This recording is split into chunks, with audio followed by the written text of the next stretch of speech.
Hello and welcome to Pleasure Reading. I'm your host, Amelia Ruby, and this is a podcast about the pleasure of reading, where I share curated reading lists, author rankings, chats with my bookish friends, and more. If you too take pleasure in reading, I hope that you will subscribe and share this show with a friend. Cheers to your next best book.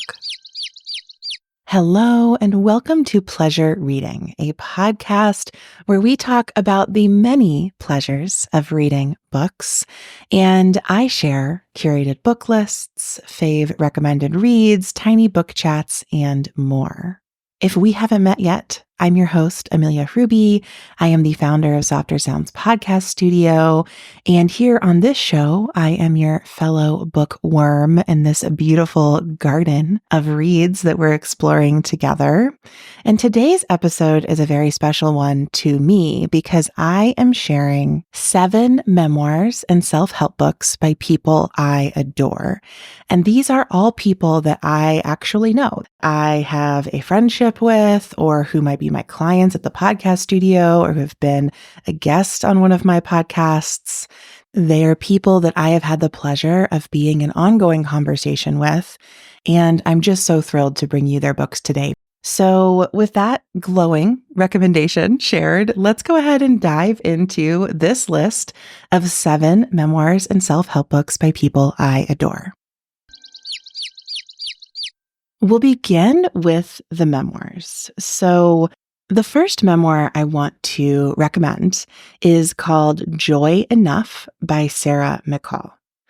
And in this book, Sarah recounts the sort of dual loss of her mother and her marriage. And she does so through these beautifully captured and crystallized memories of different moments of her childhood, of her college years and after, that both give us a sense of immediacy, like we're experiencing some of these things with Sarah, but also keep her point of view front and center.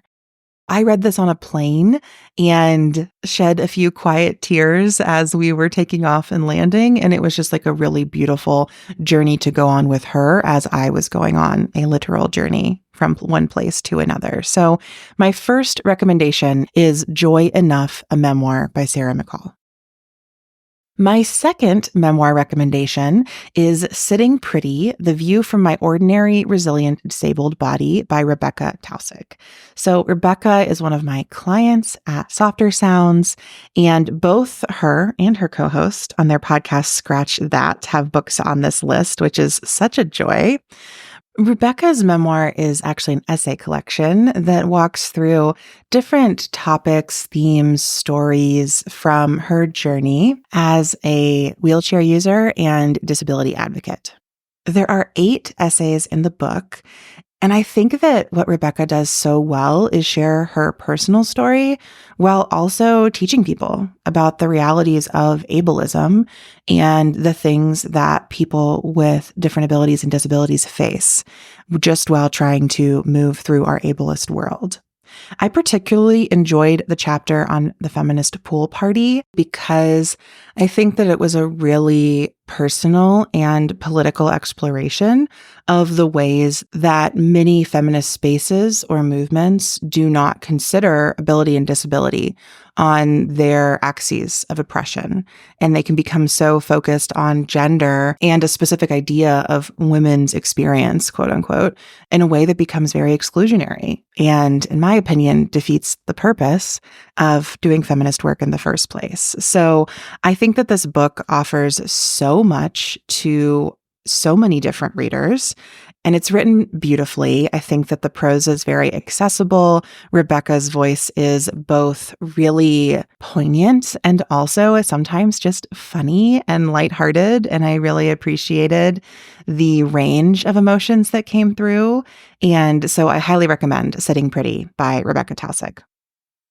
The third memoir on my list of 7 memoirs and self-help books by people I adore is How to Be Alone by Nicole Antoinette. So Nicole is a good friend of mine whose writing I have been reading for years before we were even good friends. And this book, How to Be Alone, recounts the story of her 800-mile hike on the Arizona Trail. And I want to read you the description because I think it's just so clear and hopefully will make you want to go out and order it immediately. So the back of the book reads, in 2017, stuck in a loop of codependency and people-pleasing, 32-year-old novice backpacker Nicole Antoinette sets off to find her self-belief and inner resilience by doing something she does not for 1 second believe she can actually do. Solo hike all 800 miles of the rugged Arizona Trail. The guiding question she brings with her is this: what do we find when we push ourselves further than we ever thought we could go? How to Be Alone is a cathartic adventure memoir that explores the privilege to be able to choose your own suffering, as well as the process of becoming a better friend to yourself along the way. If you are a fan of adventure memoirs, if you were an avid reader of Cheryl Strayed's Wild, you're going to love this book. Like, it is the perfect gift for yourself or anyone else who is struggling to find their way or who has ever dreamt of going on a long hike to do so. It's also a really great book about learning to stand on your own, learning to step out of these patterns of codependency and people-pleasing. And then Nicole's written a second book called What We Owe to Ourselves about her journey on the Colorado Trail that kind of steps back in with this journey of more interdependence and support. So we see, I think, between these two memoirs, just this really beautiful recountings of independence and interdependence, how we support ourselves and others, and what it looks like to step off the traditional paths of day-to-day life. So highly recommend How to Be Alone by Nicole Antoinette. I personally have gifted this to both my sister-in-law and my esthetician, and I will continue gifting it to many other people. So please head to the show notes and get your own copy for you and all your friends. And then the last memoir on this list is Rust Belt Femme by Rachel Ann Jolie. This book is a coming-of-age memoir charting Rachel's journey from Ohio poverty and childhood trauma to life as a proudly femme queer academic. I met Rachel when I interviewed her for my podcast, 50 Feminist States. At the time, she was living in the Twin Cities and running a podcast called Feminist Killjoys with another grad student friend of hers. And I was just really glad we got to have that conversation. Rachel's book really takes you into a sort of feminist punk culture that was brewing in the 90s and early 2000s in the Midwest, particularly Northeast Ohio for her. And she just has this way of writing that always reminds me that, like, the personal is political. And I think that she weaves her personal story with the political realities of life under capitalism, as well as her own feminist politics and punk aesthetics into this memoir. And I just can't recommend it enough. So that is Rust Belt Femme by Rachel Ann Jolie. It was published by Belt Press, and you can get your own copy at the link in the show notes. Okay, so our 4 memoirs of this episode were Joy Enough by Sarah McCall, Sitting Pretty by Rebecca Tausig, How to Be Alone by Nicole Antoinette, and Rust Belt Femme by Rachel Ann Jolie. Now let's talk about some self-help books. I want to say in advance that all of these self-help books, I think, blend into memoir. I was hesitant to even use the phrase self-help because I know it can be a little polarizing, but all of these writers share their personal experience throughout the books. So we're getting just a little bit more support for how to reflect on the lessons of their lives in your own life and some changes or actions you might want to take if so inspired by their work.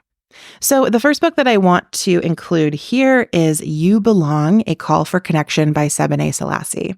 Sebene is someone that I have really loved getting to know through a few online spaces that I've hosted over the past 2 years. So You Belong, as you might expect, is a book about belonging. And the book opens by deconstructing this idea that we are all separate, that people are separate from each other, that people are separate from the planet, from the animals, from the plants. Like, we are all interconnected. And Sebene really beautifully weaves many different philosophies and practices and cultures together to make this case for the fact of our belonging.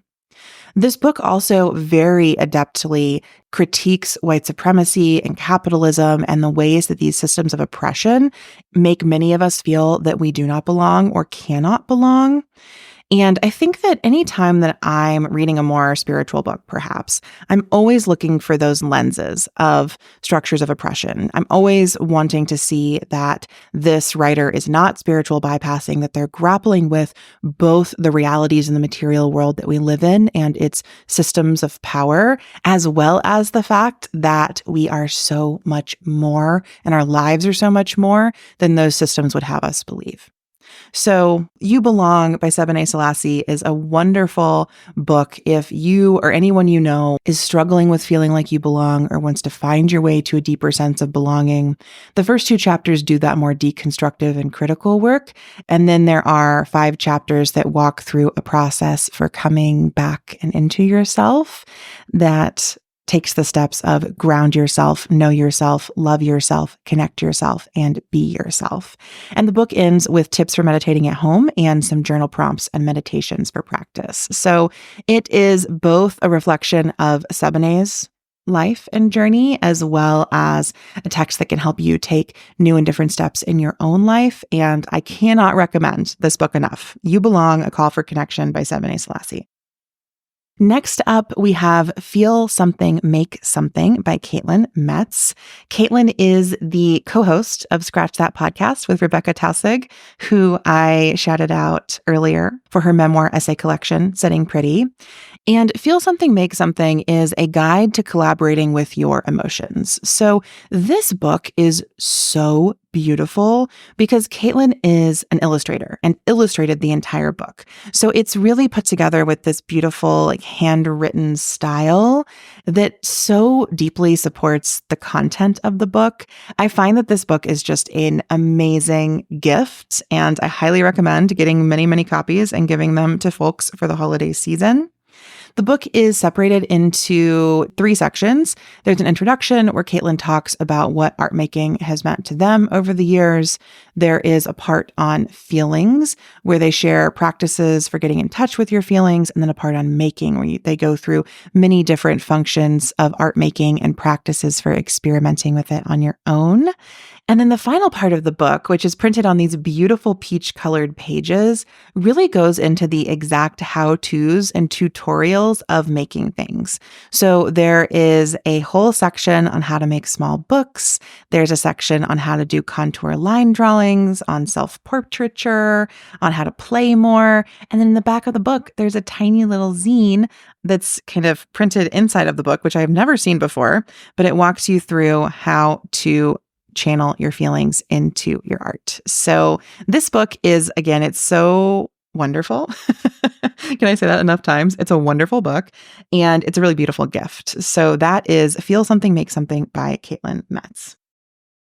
And finally, we are ending this episode of 7 memoirs and self-help books by people I adore with the person on this list that I am probably the closest to in real life. And that is Taylor Elise Morrison, who is the author of Inner Workout, Strengthening Self-Care Practices for Healing Body, Soul, and Mind.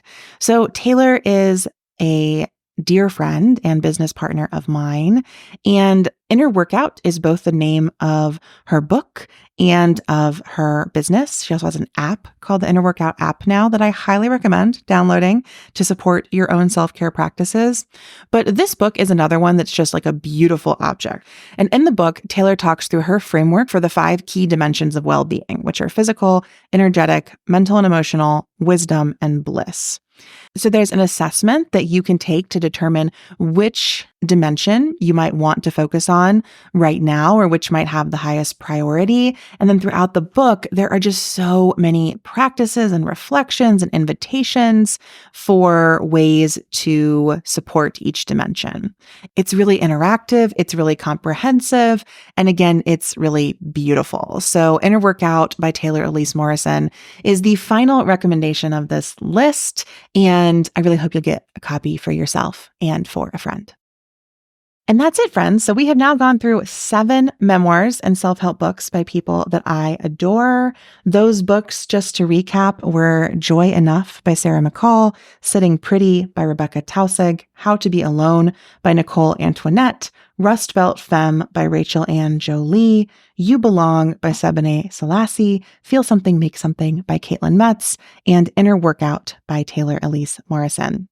I wanted to make sure I got this episode out in November because, as you heard me mention throughout my descriptions of the books, all of these books make great gifts. I think that books are a perfect holiday gift. They are such an affordable, but also really full of care way to show your loved ones that you see them. You see what they're going through. You see what they're dreaming about. You see what they're having fun with. And you're giving them this book to help support them in all of those things. I think that all of these books make amazing gifts for different people in our lives, and I hope that you will consider gifting a few of them this holiday season. Plus, if you do that, it'll support these wonderful people that I know in real life. Let me tell you, they're all wonderful, and buying their books is a way to help them keep writing and keep sharing more of their experiences and perspectives on the world with us, which I think makes us all the better. So that is it for today's episode of Pleasure Reading Podcast. If you want a little behind the scenes peek at what is coming up next, I have been working on a dark academia episode that just keeps ballooning and ballooning and ballooning. I thought I was going to read 3 books. Now I've read like 8 books. I keep starting things and then being like, well, I have to finish the whole series. And so eventually, hopefully next week, you will get the first installment of my Dark Academia series. We're going to be reading Dark Academia books that fall under the umbrella of adult fantasy. And I can't wait to tell you about some of these standalone books and series. So that's what's coming up next on Pleasure Reading. As always, if you like this episode, if you like this show, I would love to ask you to support it with a rating and review in whatever app that you're listening in. If you're in Apple, you can rate and review the show. If you're listening in Spotify, you can just give us that 5-star rating. And that helps just build a little social proof and goodwill. So if people discover the show, they will know that it's great and they should tune in. Thank you in advance for taking the time to do that. And until next time, my friends, here's to your next best book.